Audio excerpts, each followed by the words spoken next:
And I get a phone call and cell phone reception is lousy. And all we heard was Avery, airplane crash, come now. Her head had been filleted open like a pork chop.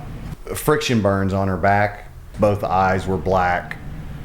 She was beat up, bruised. Out of all that, all we could find was one drop of blood on her clothing.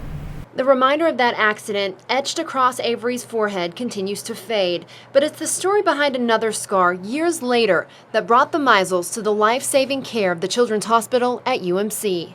Avery told me that she felt like something was really wrong.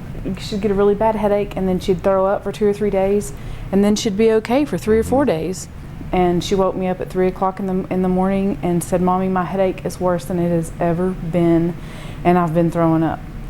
We took her to UMC, and we got there probably 4:30 in the morning, something like that. By 9 o'clock, we had been. They came in and took Avery by the hand and told her that they found a mass. And at 4 o'clock that afternoon, she was in surgery. Her tumor that they pulled out was the size of a tennis ball at the base of her brain, on top of her spine. And what they heard next would change their lives forever. They came back the day and said it was cancer. Cancer just evokes so many, I think as a parent, it's just so helpless, and you automatically start imagining, your child without hair and your child being sick, and it's just, you're just thrown into the middle of this whirlwind, and you just can't stop it. And like that whirlwind, the battle began. Avery's aggressive form of malignant brain cancer called for immediate action. 21 days after the tumor was removed, doctors started chemo and radiation therapy. The treatment to destroy the cancer began to take a toll on her little body. She was weak, losing muscle. Her rosy apple cheeks began to lose their shape, and her beautiful, thick hair began to fall out. That was very, very hard for me from the beginning. That was one of the hardest things for me to picture in my mind. And so it was the way Avery handled it that made it okay.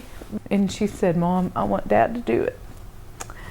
So we got home that afternoon. I didn't say anything. I kind of was hoping it would go away. But the very first thing she said was, "Dad, are you ready to shave my head?" And he did. And it was hard, and she looked at herself in the mirror and she cried. And we talked for a long time about, getting to actually experience and know what true beauty is. And I think I really got that the first time in my life. And I think she was more beautiful to me that day than she's ever been. While facing her own struggles, this only child, so wise beyond her 11 years, felt she was a burden to her parents. So one night, she asked God to end their pain. I said, "God, please just take me from this life." Because I don't want to watch you and Dad suffer anymore. It's just not fair. And she said, "I don't want to do this anymore anyway." And he didn't.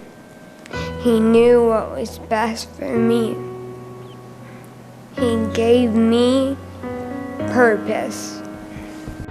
Almost a year to the day after Avery was diagnosed with brain cancer, just in time for her 12th birthday, she was cancer-free. Something the Meisels say wouldn't be possible without the care from their favorite doctor and everyone else at the Children's Hospital at UMC. One thing I appreciated so much about our care at UMC, those doctors and nurses, particularly Dr. Al, and those nurses on the PD floor, they always took the time to make sure that we understood.